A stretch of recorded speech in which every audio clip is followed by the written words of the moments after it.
Have you ever found yourself shrinking in rooms, second guessing everything that you do, or just wondering if you're really good enough? No matter how hard you try. If you resonated with that, I would like to let you know that you are not alone.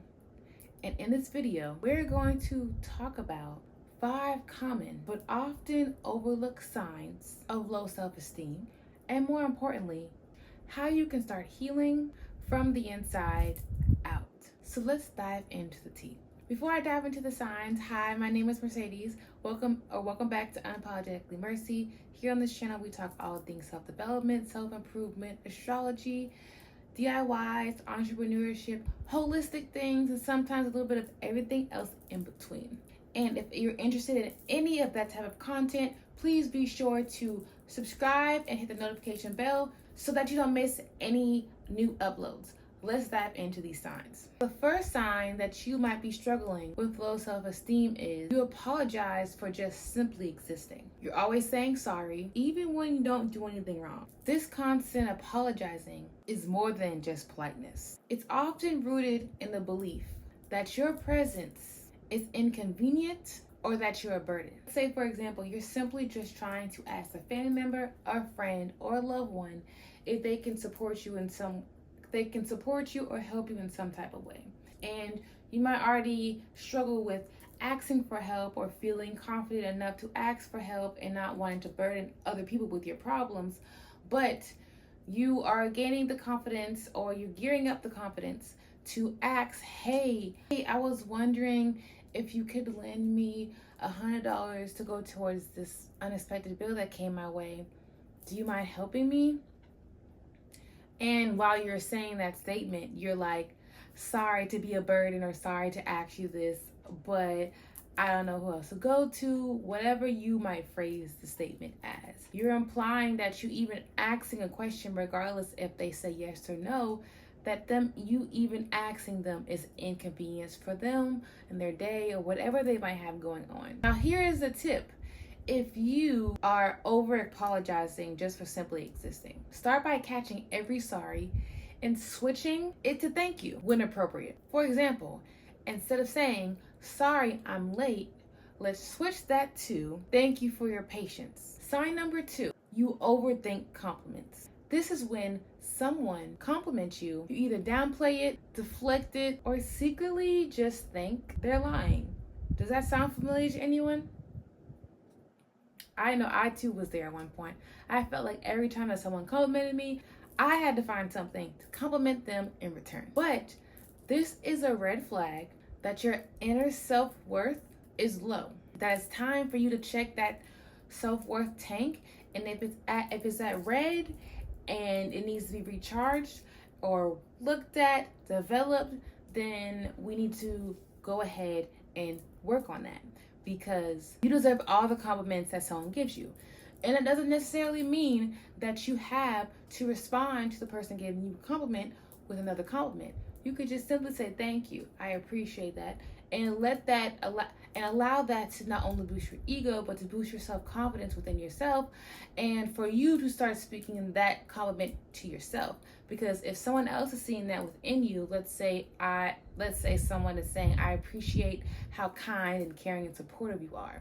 Now, if you aren't showing up for yourself in a kind, supportive, and caring way, now is the time to initiate that. Here's a tip if you're overthinking compliments. This is the challenge. For 1 week, simply say thank you when someone complimented you.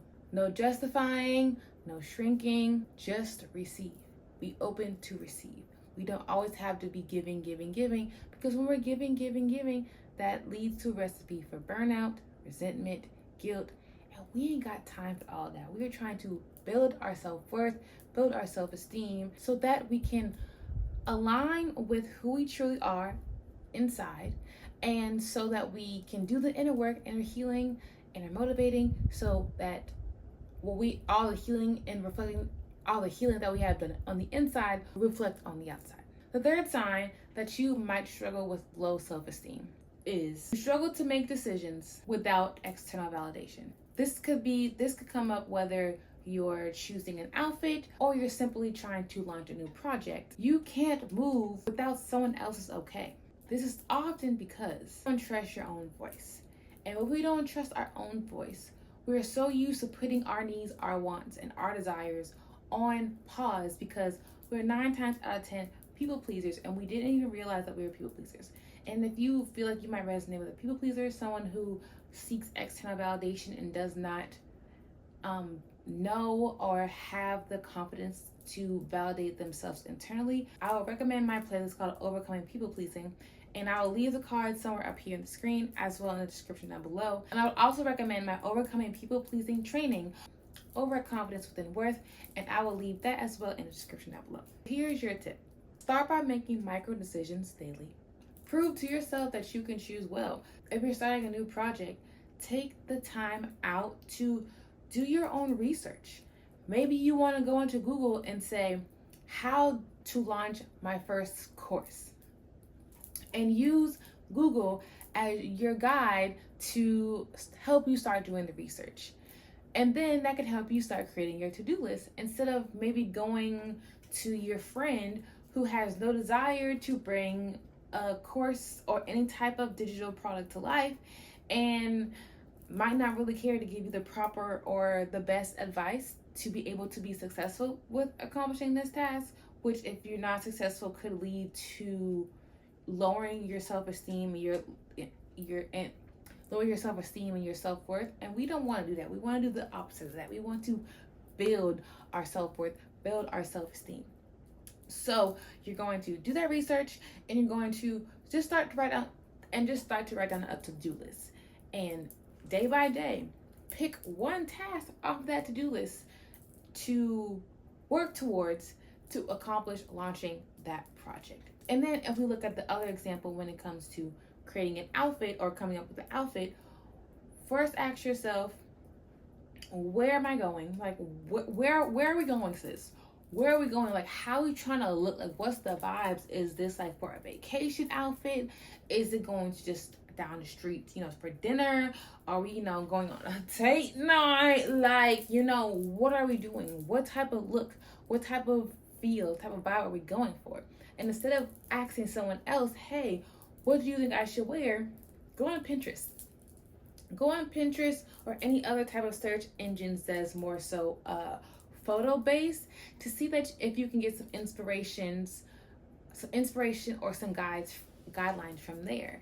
And then you can go to the store, whatever store your heart desires, and pick from there. This is you showing yourself that you can choose well. This is you showing yourself that you can make decisions on your own.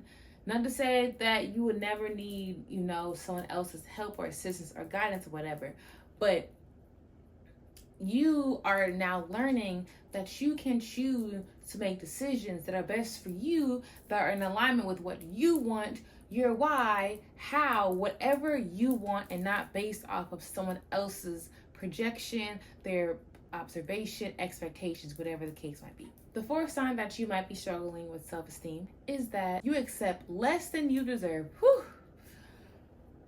Ooh, that one hit me in my gut because that used to be me. What? You stay in friendships, jobs, or situations where you're underappreciated because deep down, you don't believe you can ask for more. You're barely getting the bare minimum. They're barely giving you the bare minimum. They can't even match you when it comes to being a giving and receiving type of dynamic. It's all one-sided and it's sucking the joy from your life. It's sucking your soul dry from your creativity. It's sucking your confidence. It is sucking your worth. It's sucking your value, all to that other person, helping them out, helping that job out, pouring into that job. Whatever the case might be, at a demise to your well-being. Or you're just simply allowing someone to walk all over you and say any and everything to you under the sun, disrespecting you, and you just allow it because you don't think you deserve more. This is probably your status quo. This is what you know. And unfortunately, you think you can't get any better than this, but you deserve so much better than this. And I'm not just trying to beat down your throat, coming at y'all like you deserve more than this. This used to be something that I struggled with a lot. especially when it came to friendships, jobs, and even like relationships. I used to allow people to talk to me any kind of way. I used to always put myself last, always made sure I was there for others. Very much so a people pleaser. Did not have any boundaries. Did not think that my self-worth was tied to myself. It was always tied up to someone else saw me, external validation. I just say all that to say, you're not alone, for one. And two, you deserve so much better. You deserve type of life, type of connections, type of friendships that you deserve. Well, here's a tip to work towards that. Practice identifying what feels like too much and then explore why. This is an indicator that your boundaries probably need rebuilding or reinforcing. And if you have never set boundaries before, you're new to setting boundaries, you're how do I go about setting boundaries, and you need some help and assistance, on the screen and as well in the description down below. I'll leave a link to my playlist on setting healthy boundaries as well as in the description.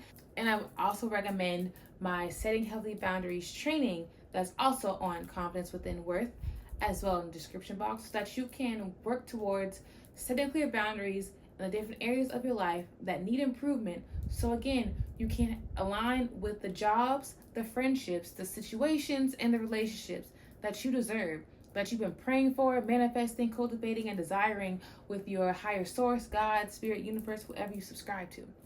It's time to put that into place. And the fifth sign that you might be struggling with low self-esteem is that constantly compare yourself to others. Social media right now, like, she has not been making it any better. She's honestly been making it worse. But it's really about feeling like everyone else is winning while you're behind. You're comparing their day 75 to your day 1. You're looking at them, whether it is an entrepreneur that you are in the same industry with or whatever the case might be. You see her having thousands of likes, thousands of comments, thousands of shares, and you can barely get a like, you can barely get a share, you can barely get a comment. And so you're beating yourself up because you feel like you're behind, you feel like you're not making any progress, you feel like you're not, connecting with your audience that you need to. But the reality is, you got to stop comparing yourself to them. How long have they been in the game? How long have they been doing their whatever business that it is? How long have they been posting on social media? Whatever the case might be, we have to look at that, because if they've been doing this for 7 years and you've been doing this for day 1, of course you're not going to have the same numbers as them, because you're just getting started. The algorithm got to feel you out, got to figure out, okay, this is your ideal client, this is the people that you want to engage with, for them to send the algorithm to. And I get that it's easier said than done. I get it from personal experience. Trust me. But you should have to, again, work on gaining that inner confidence and belief and inner knowing that God gave you this business vision for a reason, and it's been calling you throughout all the different setbacks, trials, and tribulations that have come up in your life. You know that you are called and destined to fulfill that business purpose, that project purpose, that whatever, that desire that it's been called upon your heart. And to allow social media, that fear of not being where you need to be based off of someone else's blueprint, someone else's plan, someone else's path, is only going to lead to more imposter syndrome. It's going to lead to more fear of failure, even a fear of success, more people-pleasing tendencies, not even wanting to go towards it at all, burnout, and a host of other things that can negatively impact your mental well-being. Comparison is often rooted in self-abandonment. We need to look back at previous experiences, whether it's from our upbringings, from our friends, jobs, different situations and experiences that we have experienced up to this point. When did we feel abandoned? When did we feel left behind? When did we feel misunderstood? When did we feel neglected? When did we feel not seen, not heard? And we need to tackle those root issues so that we can work to gain our inner confidence, our inner self-esteem, our self-worth, our self-value, inner validation, all that in a bag of chips. So here's my tip to you. Comparison loses its power when you deeply reconnect with your values. Ask yourself, what do I actually want for me? Not based off what Sally Joe is doing, not based off of what Amanda is doing, not based off of what Tanisha is doing. What do I want for me? Let these other influences be an inspiration, maybe someone that you can collaborate with or, be inspired by, but don't allow them to stop you from achieving that project, achieving that goal, putting that business out there and helping who you feel called and destined to help and serve. So if you saw yourself in any of these signs, please know that your self-esteem can be rebuilt. And I'm not just saying that to say that. Trust me, I've been there and I have rebuilt my self-confidence by myself, on my own. Wishing that I had the help and support that I am giving to you guys. And that the journey back to yourself is so worth it. It is so worth it. Watch your life change when you start to rebuild your self-esteem and how that impacts so many different aspects and elements of your life. Drop a mirror in the comments if you're ready to start seeing yourself clearly again. And if you're looking for more guidance and support on how you can actually go about rebuilding your self-esteem, I'm having a training on rebuilding your self-esteem from the inside out. And if you're interested in joining that training, I will leave that link as well in the description down below. Come and join me at Confidence Within University, and you can learn how to work on rebuilding your self-esteem so that not only you rebuild your self-worth, your self-value, your self-esteem, but you are setting healthier boundaries. You are taking risks on yourself and achieving these goals that have come to you, and you are going towards them, and you're living your life. You're living a life of peace and joy, no matter if anyone else understands what you have going on or why you are doing what you're doing. You don't need any external validation. You're living the life that you feel called to live and deserve to live. So yeah, that's my tea, that's my spiel. Until next time, you guys, stay blessed with peace, one love, high vibrations.